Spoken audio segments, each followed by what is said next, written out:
So far in Chapter 8, we've looked at the idea of a state, the idea of sovereignty, as well as now the idea of a nation state. So we're going to continue to expand upon that while talking about multi-ethnic versus multinational states and the idea of devolution and power given to, different parts of a country or different ethnic groups within that and how well that works out. So again, also ties in beyond not just Chapter 8, but also going back to ideas within Chapter 7 and the ethnicity unit. So again, previously, we looked at the idea of a nation state as being essentially a state that encapsulates one major ethnicity. All right. And again, that doesn't really exist anymore, but like countries like, Denmark, South Korea, North Korea, Iceland, Japan still fit those molds pretty well in the sense that there's just one major ethnicity that is the dominant group or dominant people living within that.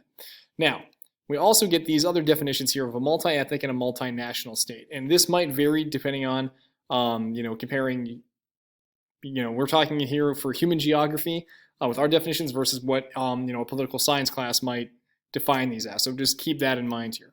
So the differences. So when we talk about a multi-ethnic state, it's a state that contains more than one ethnicity. Okay, we talked about a nation state having one majority ethnicity or one really majority ethnicity.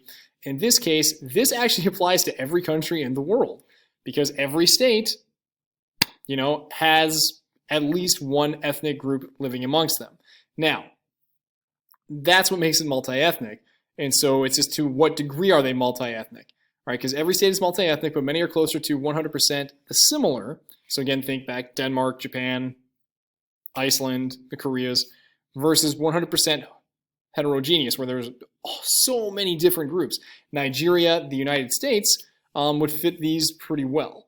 Okay, so what factors lead to multi-ethnic states becoming more multi-ethnic? So again, think back to Chapter 3 when we talked about migration. We talked about migration policies. And those are really key within there. Now, similar but different is the idea of what we call a multinational state. Okay, and this is when a country that contains more than one ethnicity has traditions of self-determination.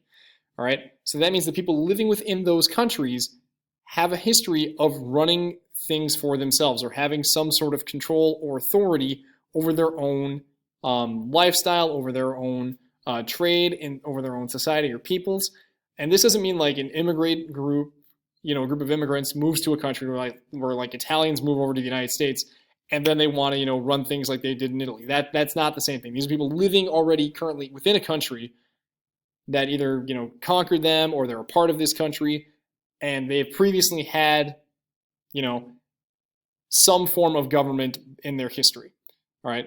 So when we talk about multinational states, we have to understand what are the centrifugal forces that might exist to separate them or try to keep them separate from, becoming and reuniting or uniting as one whole country that might lead to issues of, when we saw with balkanization and shatter belts versus what are things that might exist to keep them together. So again, thinking back to Yugoslavia in the last chapter would fit really, really well here. Okay. But what happens in many cases with multinational states is the idea that you have a lot of those large ethnic groups or ones that have strong histories of governing themselves, of self-determination, wanting to be independent and running their own affairs. In the case of Czechoslovakia, it led to their separation between Slovakia and the Czech Republic, which, Czechoslovakia wasn't a country until, 1918, 1919, and 1991. Or sorry, 1908, following World War I. And then they were a country up till World War II. Then they were reunited back after that. They were a communist country, but then, 1993, they split along their ethnic lines. So for the most part, the Czech Republic is predominantly Czech, but they also have some Slovak in there and, Austrian, some German, and a few other groups in there, while Slovakia is predominantly Slovak. All right, but there's still close ties between the two countries, but they split along ethnic lines to give that in there. But also you look at the breakup of Yugoslavia, again, based along ethnic lines. Now, those are just examples of ones that collapsed. There are other ones that we're going to look at here more in depth with some, case studies. So within the idea of multinational states, when you have these groups that have self-determination within their history, okay, didn't want to show all that, this connects to the idea of devolution. So when we talk about devolution, think about the opposite of evolution. It's devolving. All right, and when we talk about devolution or devolving of power, we're talking about that within the idea of government to give ethnic groups more say, give them the ability to run their own affairs while keeping them within the country. At the furthest extent of this, you'll see them break off and form their own country. At the best, they will stay within and be like kind of a self-governing region, but they'll still have allegiance within the country and to the main government. All right. So at the furthest extent of devolution is where you see the breakup of Czechoslovakia, the breakup of Yugoslavia. All right. So when you think about this, that's the movement of the power from the central and national governments to regional governments within the state. And typically they don't try and get that. They don't usually go and try and get that power back, and usually they're not able to. And again, they usually do this because of these specific regions to keep these people happy, keep them still a part of the country, and not lose, economics, lose population, defensive ground, what have you, for a number of reasons. And when we go over these specific types of ethno-cultural forces, economic and spatial forces, as examples, try and always remember one example for each. Okay. Then we also get this definition here too: an autonomous region. And this is an area or a region inside a state that has the right and ability to govern its own affairs, but the central region has the ability to take that power back, which is the opposite of devolution, where they don't grab it back. And both of these ideas connect to what we're going to talk about later with the idea of unitary and federal states. That's going to come further on down with the chapter, but just know that those definitions are going to be tied in with autonomous region, devolution, multinational states. So that's going to come back. So here's a great map on the idea of nation states and multi-ethnic states on a variety of different scales. So nation states with relatively homogeneous populations, relatively similar groups of people. So you can kind of see, again, a lot of Europe fits in there. Again, Scandinavia, Mongolia, Bangladesh, Vietnam. I believe that is Cambodia. I could be wrong, and that could be Laos. Again, South Korea, Japan, a number of other countries as well, including, I believe that would be Haiti at that end. All right. Then you have nation states with sizable ethnic minorities that are excluded from the power structure, which means these ethnic groups do not have a whole lot of actual say within the given context of the government. So these would be, multinational states that don't allow a whole lot of power to those more local groups. And you can see that's a wide swath of Central and Eastern Europe, as well as a large part of Asia. Okay. Then you have old multinational states that used to be multinational, that now it's just they don't have that anymore. So essentially everyone has the same power, or ethnicity isn't as big of an issue. You have, formal or new multinational states that were created in collapse of empires. So again, think going back to Berlin Conference and the formation of all these countries within Africa as an example, where they've meshed in a bunch of multi-ethnic and multinational states together without really caring about or respecting the boundaries. See a few dependent territories. You see, Western Sahara again, which we'll talk about in this unit, and then also Greenland.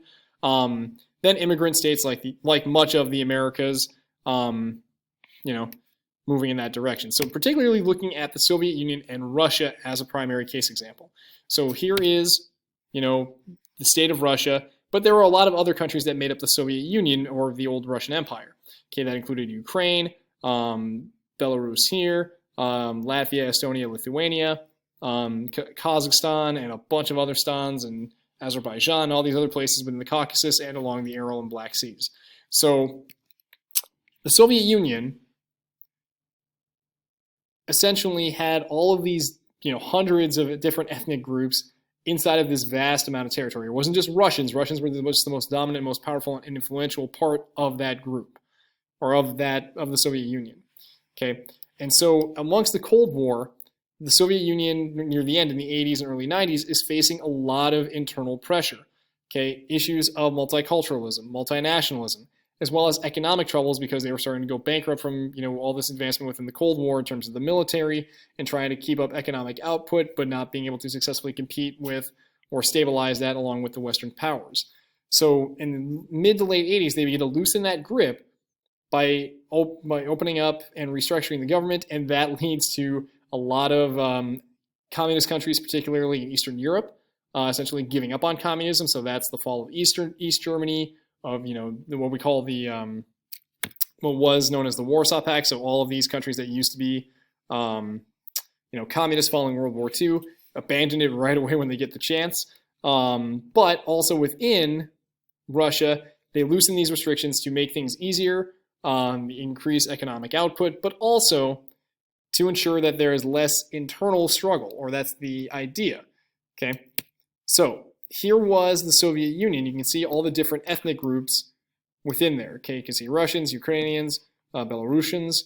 Again, all these other, you can just see it throughout this entire map, all the different ethnic groups that are existing. And this is just some of them. This is not at all close to all of them. I mean, these are the major ones that you can see. Okay, and then when you compare, these two maps, here is the breakup of Russia from the Soviet Union. Okay, all these different countries, and like, okay, that fits pretty well along those lines. All right, based on, again, those ethnicities. Again, but that doesn't solve everything, because you look in here, you notice that there's a lot of other groups still existing within Russia. Okay, so we go back to, like this part of, Russia itself. You also have other groups that have been living in Russia or migrated throughout different parts of Russia. Again, through, movement and, things like that. So within Russia itself, following the Cold War, okay, Russia now has 16 autonomous homelands, or essentially you can think about it like states, for some of the minority boundaries that were rewarded or changed to reward or punish certain groups that either stayed close with the government and didn't disobey, and those that punished and revolted and have rebelled, kind of to follow along those. So the Soviet created many geographical problems, just like pre-war colonial powers in Asia, because of how they've sort of created those republics, giving some of these places, independence, others not so much. So within the idea of Chechnya, okay, is a Muslim population in the Caucasus Mountains, I will show here on the map here, that have attempted independence multiple times, and there have been Chechen revolts, rebellions, terrorist actions against Russia and in Russia, to again try to fight for their freedom. Russia doesn't want to give up Chechnya for two reasons. One, there's a lot of oil in the Caucasus Mountains where Chechnya is, and then it also might inspire other ethnicities to try and leave the country. So Russia has a lot invested in keeping them there. But at the same time, in terms of devolution, Russia has given on occasion and created more republics and more local regions under the idea of what we're going to call federalism. And again, we'll talk about what that is later on, to ensure that they stay within Russia and are at least somewhat satisfied by having local control. All right, but they don't want to make them independent, because that means, again, you're losing access to oil, you're losing access to, other groups. So you can kind of see, here's what's left of Russia, okay, and the different groups that still exist within, these different parts. So again, here's your, regions, here's your, more independent-ish republics that are still a part of the country by devolving power to keep them happy and trying to keep them satisfied. So some of the other cultural forces within devolution, or some of the other forces within devolution. So, again, this is kind of a little more self-explanatory, coming back to the idea of Catalonia and the Basque, which we talked about in, Chapter 7. Same thing with Quebec, okay, with the French Canadians trying to get out. Belgium with their language barrier between the Flemish and Dutch in the north and the Walloons, who are French, in the south. We've talked about Czechoslovakia. There's that reading in the ethnicity chapter on Sri Lanka and the Tamils. Okay, we talked about and we looked at Sudan, again, and then looking at economics, okay, where there's wealth, where, they want to, feel more part of the country, or at least have more say in terms of the economics, where they don't have to, I'm wealthy up here, or we're wealthy up here, why do we have to support those unwealthy people down there, things like that. And then there's also just idea of space and location, based on where people are living, that there are islands in, island chains that may want to, again, be separate based on the fact that they think their ethnic group or their peoples are different enough that they might want to argue for independence. So that's a very brief talk on the issue of devolution. We've sort of, autonomous regions, again, is this kind of, the idea that they can control their own affairs. But again, government can take that back. We didn't really look at really any specific examples of that, but just the reasons behind devolution and the arguments for it within certain countries, particularly, again, Russia. So again, also keep in mind, again, the issues of language, the issues of the economy, religion, ethnic feelings, and cultural beliefs about, wanting that self-determination also play a large role in a lot of this, and representation in government power. All right, so that's where we're going to stop here, looking at devolution, multi-ethnic states, nation states, and things of that nature.